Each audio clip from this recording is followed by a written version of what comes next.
The text wasn't meant for me. Miss how you taste. Can't wait until he leaves for Chicago tomorrow. My wife sent it to my brother at 2:14 a.m. I know because I took a screenshot before my hands shook so badly the phone clattered to the floor. That screenshot is still the lock screen on my laptop, not as punishment, but as a reminder that even the people who swore to love you can plot their intimacy around your business trips. You think you know betrayal until you find them together. And not just together. Planning a future with money stolen from your joint accounts while you were working overtime to build that very future. This isn't just infidelity. This is premeditated emotional murder by the two people who knew exactly where to place the knife. I'm Blake Morgan. For 12 years, I've engineered software that predicts human behavior, deciphering patterns invisible to others. Yet somehow, I missed the pattern forming under my own roof. My brother Josh's lingering glances at my wife Rachel, their sudden silence when I walked into rooms, the matching running shoes they didn't think I'd notice. Something inside you already knows when you're being betrayed. That pit in your stomach when a detail doesn't add up? That's your instinct screaming what your heart isn't ready to hear. I silenced mine for months. It cost me everything I thought was real. But here's what they never expected. The man they tried to destroy still stands. Stronger, clearer, more alive than before. That's why I'm finally sharing this. Because your story doesn't end with betrayal either. It begins there.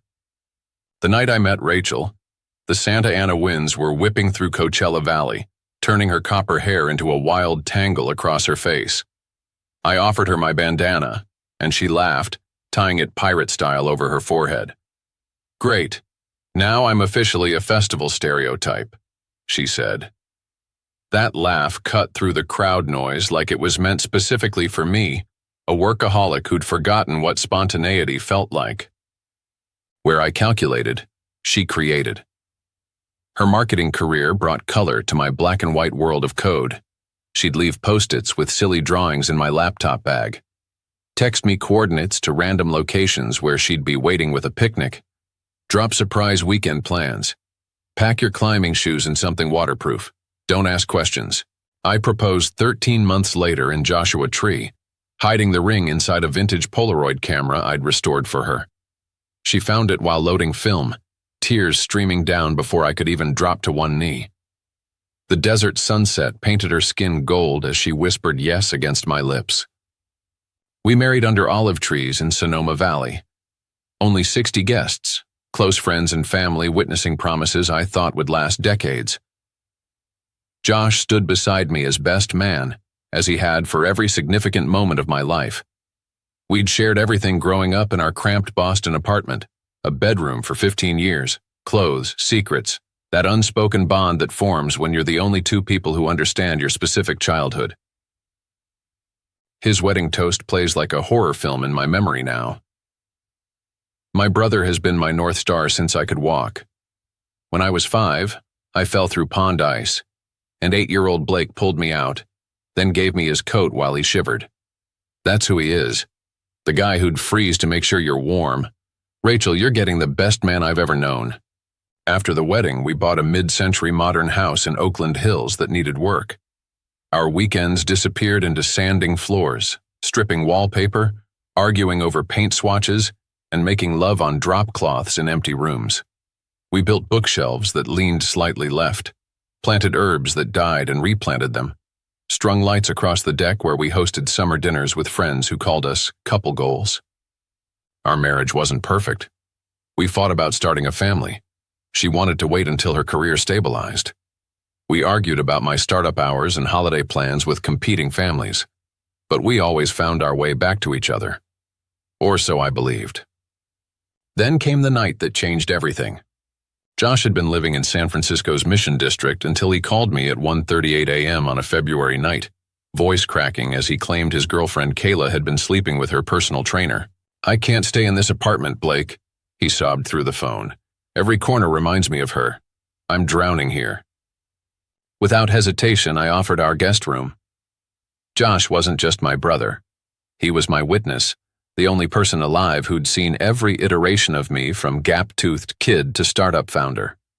When I mentioned it to Rachel the next morning, Her enthusiasm surprised me. "That's perfect," she said, actually clapping her hands together. "I've always envied your relationship with Josh. My sisters and I never had that. He needs family right now." She transformed our guest room before he arrived. Organic cotton sheets, a small desk positioned for optimal natural light for his design work, a mini fridge stocked with his favorite craft IPAs. The night Josh moved in, Rachel prepared his favorite meal, her grandmother's lasagna recipe she usually saved for special occasions. "To new beginnings," Josh toasted that first night, raising his beer. "I don't know what I'd do without you guys."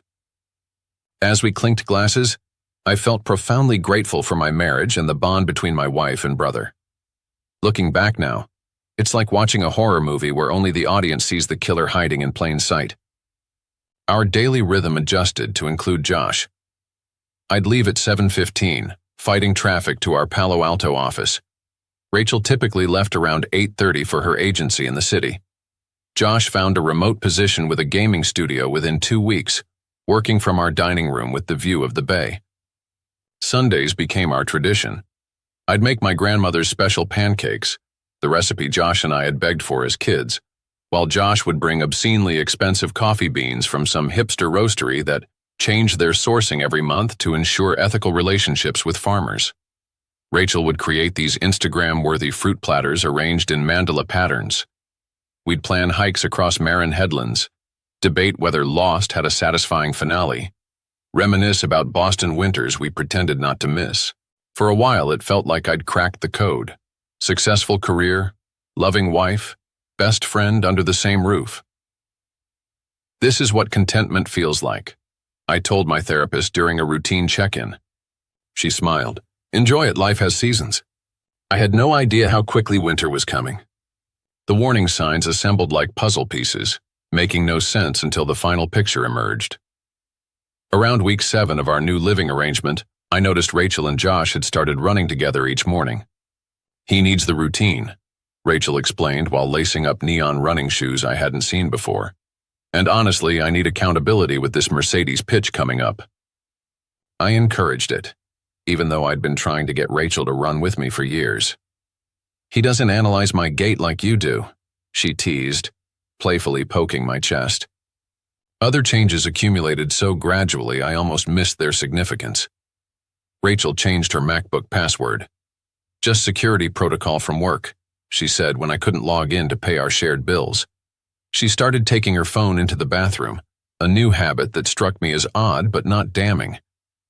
Their running outfits grew increasingly coordinated, as though purchased together. Small touches lingered between them, a hand brushing a shoulder, knees touching on the couch. One Tuesday in March, I came home early with a migraine and found them watching the new season of Succession, the show Rachel and I had been saving to watch together each Sunday night for 2 years. They jumped slightly when I entered the living room. "Josh hasn't seen it," Rachel explained quickly. "We were just catching him up on the Roy family drama." Inside jokes multiplied between them. "You had to be there" became their reflexive response whenever I asked what was so funny. Josh suddenly developed an interest in cooking, something he'd mocked me for my entire life. Real chefs order takeout, bro. They'd spend evenings in the kitchen, shoulders touching as they chopped vegetables, speaking in low voices that quieted when I entered. One evening in April, I walked in on them looking at photos on her phone, sitting so close their thighs pressed together on our sectional. They pulled apart like teenagers caught by parents. "Just showing Josh some concepts for the rebrand," Rachel said, her voice higher than normal. I nodded and went upstairs, swallowing the bizarre jealousy I felt toward my own brother and wife. Surely I was being paranoid. Instead of confronting these feelings, I buried myself deeper in work. Our startup was approaching a critical funding round, and as lead engineer, I was pulling 80-hour weeks, sometimes sleeping on the office couch. When I was home, I was mentally absent, responding to Slack messages during dinner, waking at 3 a.m. to check system alerts, mapping database architecture in my head during conversations. One evening in late April, Rachel tried to talk to me while I was debugging a critical issue. "Blake, I feel like we're ships passing. When you're physically here, your mind is elsewhere." I promised things would improve after funding closed. 2 more weeks, then we'll take that weekend trip to Monterey you've been wanting. Just us. She nodded with a sad smile that I now recognize as resignation. She'd already decided. She was already his. The last normal moment I remember was a Warriors playoff game in early May. The 3 of us were on the couch, shouting at the TV, arguing about basketball statistics only we cared about. Rachel fell asleep with her head on my shoulder and her feet in Josh's lap. I carried her to bed, and Josh gave me a thumbs up as I passed. My brother, my wife, my family. That image, the last photograph in the album of my former life, would be incinerated 16 days later. Friday, May 17th. The date is tattooed on my memory. Our Series B funding had finally closed. $32 million that secured our startup's future for at least 18 months. The champagne celebration wound down around 3 p.m., and I decided to surprise Rachel. It was our 3rd wedding anniversary, and despite the funding chaos, I'd remembered. I stopped for stargazer lilies, the flowers she'd carried at our wedding. I bought artisanal chocolates from that patisserie with the 2-week waiting list. I made dinner reservations at the restaurant where we'd celebrated our 1st anniversary. The house was quiet when I pulled into the driveway at 4:22 p.m. Both their cars were there, Josh's Subaru and Rachel's Prius, which struck me as odd since they should have been at work. Their shoes were jumbled together at the entryway. Her running shoes, his Nikes. I heard Rachel's laugh from upstairs, that specific throaty laugh I'd always thought was reserved just for me. Then Josh's voice, low and husky. People describe out-of-body experiences during trauma. That's exactly what happened. I floated up our staircase in slow motion, anniversary gifts clutched against my chest, my body moving while my mind screamed to turn around, to preserve the life I thought I had for just a few moments longer. The bedroom door was cracked open. Our bedroom, the room where I'd held Rachel through food poisoning last year, where we'd talked for hours about our future children's names, where we'd built pillow forts during the power outage last winter. I pushed the door. The hinges creaked. We'd been meaning to oil them. They didn't hear it at first. My wife and brother were tangled in our gray linen sheets, the ones Rachel had insisted on buying because they feel like clouds against your skin, Blake. Her auburn hair spilled across my pillow, her head thrown back, his face buried in her neck, their bodies moving in a rhythm that made me instantly, violently ill. Rachel saw me first. Her eyes widened in horror, mouth forming a perfect O of shock. Josh turned, and in that moment, the exact moment his eyes met mine, everything I'd ever felt for him died. "Blake?" Rachel scrambled for the sheet. "Oh my God, it's not—" "Don't." My voice came from somewhere outside my body. "Don't you dare say it's not what it looks like." Josh was frozen, sheet pulled to his waist, face drained of color. Don't call me that. The childhood nickname felt like acid. Don't ever call me that again. I dropped the gifts. The chocolate box split open, dark squares scattering across the hardwood floor I'd installed myself. The lilies splayed like fallen soldiers. Something primitive took over. I pulled out my phone and started recording. "Tell me how long," I demanded, my voice unrecognizable. "Tell me right now on camera how long this has been happening in my house, in my bed." Rachel approached, the sheet wrapped around her like a toga. "Blake, please, we need to talk about this rationally. Put the phone down." "Rationally?" The word tasted like metal in my mouth. "You want rational when I find my wife and my brother fucking in our bed on our anniversary?" Josh finally moved, reaching for his discarded jeans. "Blake, this isn't how we wanted you to find out." That sentence, the admission that there was something to find out, that this wasn't a one-time mistake but something ongoing they had discussed revealing to me, broke something fundamental inside me. I hurled the vase of lilies against the wall. Water and glass exploded like shrapnel. "Get dressed, both of you. I want you out of my house in 10 minutes, or I'm calling the police and reporting trespassers." Rachel started crying. "Blake, please, if you'd just let us explain." 9 minutes, I said. then turned and walked down the stairs, legs somehow carrying me when everything inside had shattered. The aftermath blurred into a montage of pain. I sat in my car in the driveway, engine running, watching through the windshield as they emerged separately from the front door. Josh tried to approach my window. I locked the doors and reversed so quickly I knocked over our mailbox, the custom cedar one Rachel had insisted on because it made the house look like somewhere people would want to live. I drove without destination, eventually checking into a hotel near the airport. Room 418. I ordered whiskey from room service and systematically emptied the minibar, lining the tiny bottles in rows like soldiers. The betrayal came in tsunami waves. First shock, a numbness that made everything seem like I was watching someone else's tragedy. Then rage so intense my hands shook as I poured each drink. I punched the mattress until my knuckles bled, imagining it was Josh's face. Finally came the hollow emptiness, a void expanding inside my chest that made each breath feel like inhaling glass. I kept replaying moments, reinterpreting them through this new, terrible lens. Every time Rachel had been too tired recently. Every time Josh had asked about my work schedule. Every Sunday brunch now seemed like some elaborate performance, a sick joke at my expense. I didn't cry. I didn't sleep. I just sat on the edge of the bed, drinking methodically, trying to erase the images seared into my retinas. When I finally turned my phone back on Sunday afternoon, it nearly exploded with notifications.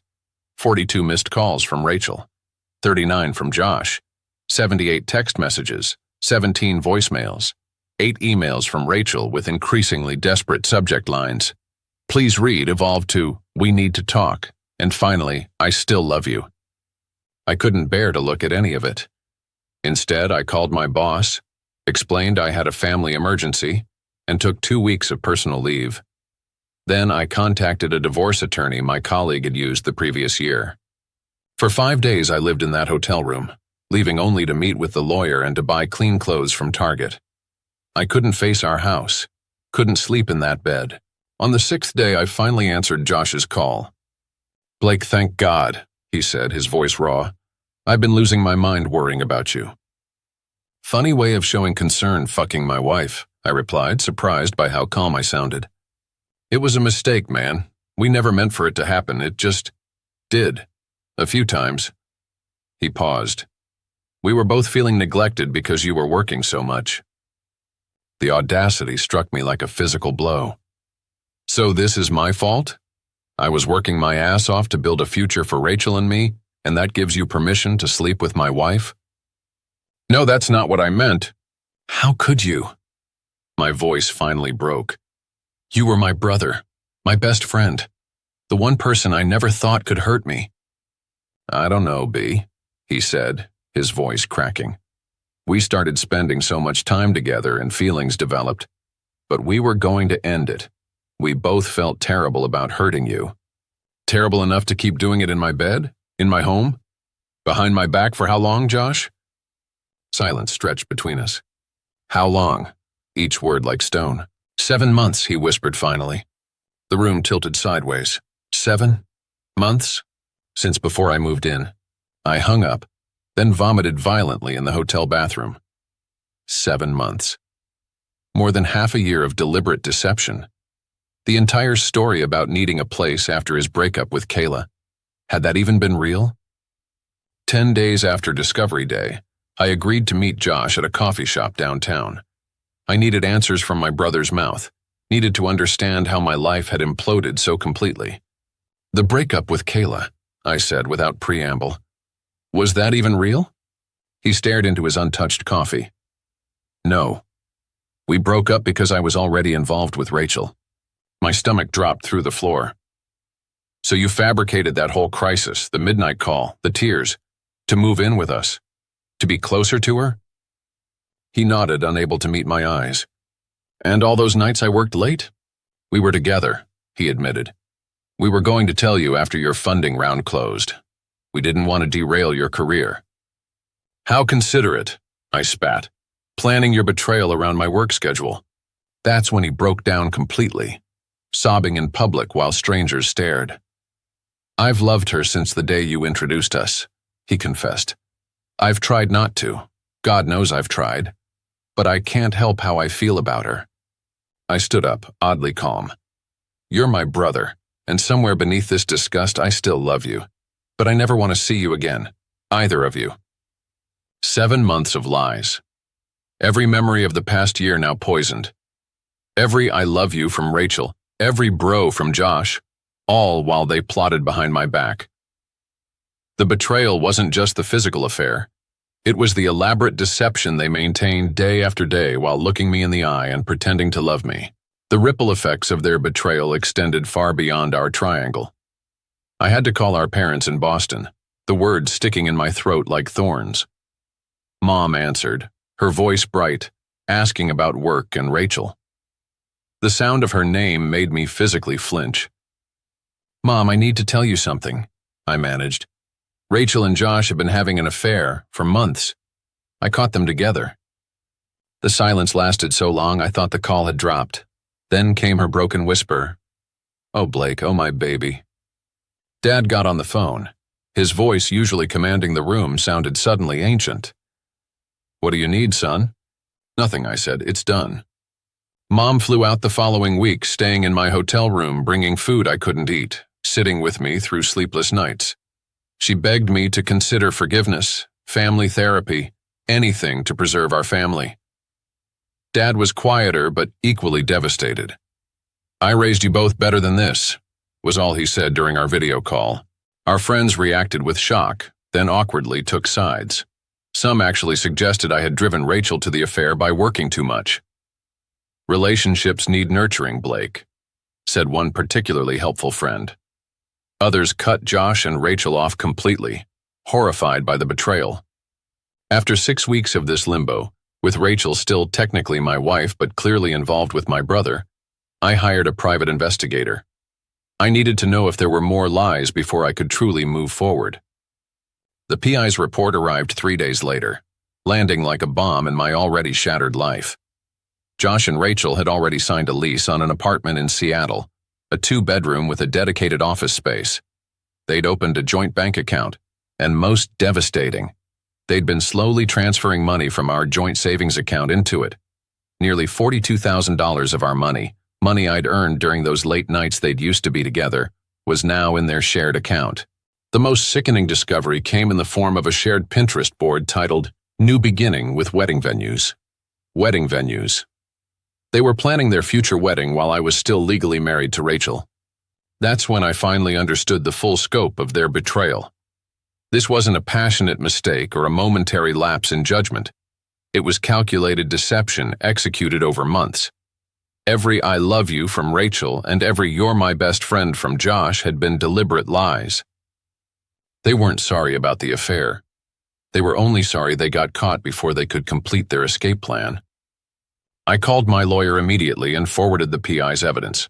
I filed for divorce citing infidelity and financial fraud, with irrefutable proof of both. I emptied what remained of our joint accounts and transferred it to a new bank. I blocked both their numbers and social media accounts. Then I put our house on the market, moved into a small apartment in the city, and focused on rebuilding my life from scratch. The divorce was finalized with record speed, 4 months after Discovery Day. Rachel didn't contest it. With the evidence of financial fraud and infidelity, her lawyer advised her to accept the settlement. She got her car, her personal belongings, and nothing more. The house sold in 9 days in the competitive Oakland market, and I used my portion to start fresh. But starting fresh doesn't mean the pain disappears. The first few months were the darkest of my life.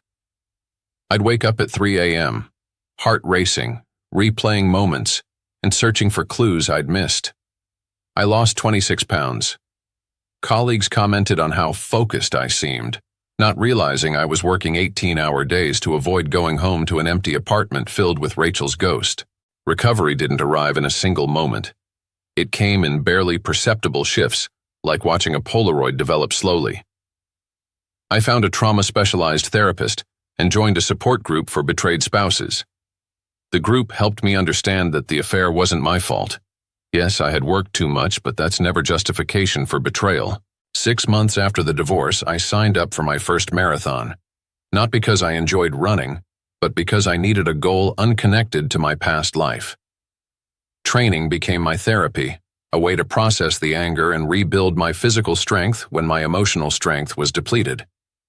I still remember the day I ran 20 miles for the first time. I collapsed on the grass at the end, physically spent but mentally clearer than I'd been in months. A thought surfaced with perfect clarity. If I can do this, I can survive anything. It was the first moment I truly believed I would be okay. Running led to other changes. I started rock climbing at a local gym, made new friends unconnected to my previous social circle. I declined a promotion at work and instead negotiated a 4-day work week. The betrayal had taught me that no career success was worth sacrificing my personal life. A year after Discovery Day, I took my first solo international trip, 2 weeks hiking the Camino de Santiago in Spain. Walking 15 miles daily in silence, sleeping in hostels with strangers who became friends, I finally began to feel like myself again. Or rather, a new self forged in the fire of betrayal. On the Camino, I met an elderly Portuguese man walking despite advanced arthritis. When I asked why he pushed through such pain, he said something I'll never forget. The path reveals who you truly are, when everything else is stripped away. I realized Josh and Rachel hadn't taken everything from me. They had inadvertently shown me my own resilience. I learned that forgiveness isn't about absolving the person who wronged you. It's about freeing yourself from the burden of hatred that eats away at your own happiness. I'm not there yet with Josh, but I'm working on it. Some days I miss my brother. Other days I can't imagine ever speaking to him again. Healing isn't linear. As for Rachel, I've reached a point of indifference that once seemed impossible. The woman I thought I'd raise children with now feels like a character from a movie I saw long ago. Today, 18 months after my world imploded, I'm cautiously dating again. I've met someone, a pediatric surgeon named Maya, who understands boundaries and respects commitment. We're taking things slowly. I've been honest about my past and my trust issues. She's patient and kind in ways that remind me that not everyone will betray you. The universe has its own sense of justice. 3 months after Josh and Rachel moved to Seattle, their grand romance imploded. A mutual friend called to tell me Josh had cheated on Rachel with a co-worker at his new gaming company, the pattern repeating itself with painful predictability. Rachel reached out after that, asking if we could talk about trying again. I didn't respond. Some bridges once burned should remain ashes. Last month I received a handwritten letter from Josh. 16 pages of apology, self-reflection, and pleas for eventual reconciliation. I read it once, then filed it away. Maybe someday I'll be ready to revisit our brotherhood. Today is not that day. The most unexpected outcome of this nightmare? I'm happier now than I was before. Not despite the betrayal, but because of what it taught me. I know my worth. I've rebuilt my life on my terms. And I've learned that sometimes the most painful endings lead to the most authentic beginnings.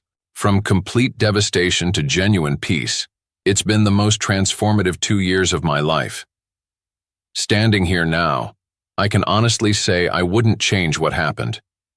The pain shaped me into someone stronger, more authentic, and paradoxically, more capable of real intimacy than I ever was before. If you're going through betrayal right now, especially from someone you considered family, I see you. The pain you're feeling that makes it hard to breathe, hard to function. I felt it too. And I promise you this. It won't feel this intense forever. Trust your instincts. Those small signs I ignored, the password changes, the inside jokes, the lingering touches, they were my subconscious trying to protect me. Your body often knows the truth before your mind is ready to accept it. Document everything, screenshots, bank statements, dates, and times, not just for legal protection, but because betrayers will often try to rewrite history, making you question your own reality. What therapists call gaslighting, I call psychological warfare. Set boundaries and hold them firm, even when it hurts. The day I stopped responding to Rachel's manipulative messages was the day my real healing began. Sometimes the only way forward is to close the door completely. Most importantly, remember that someone else's betrayal reflects their character, not your worth. Their choices were never about you not being enough. They were about their own brokenness, their own moral failings. Have you experienced betrayal from family or your closest loved ones? What warning signs did you miss that seem obvious now? What helped you heal? Share your story in the comments, not just for validation, but because your experience might be exactly what someone else needs to hear today. Remember, healing doesn't happen overnight. It takes time, it's messy, and some days will feel impossible. But I promise you, it gets better. One morning you'll wake up and realize their betrayal no longer defines your day. Then your week, then your life. Look at me. The man whose brother and wife conspired to destroy him is still standing. Not just standing, thriving. And so will you. That hotel receipt in my wallet? I don't carry it because I'm stuck in the past. I carry it to remind myself how far I've come, from room 418 to the life I have now, from betrayal to freedom, from broken to whole. And that's a victory no one can take from you.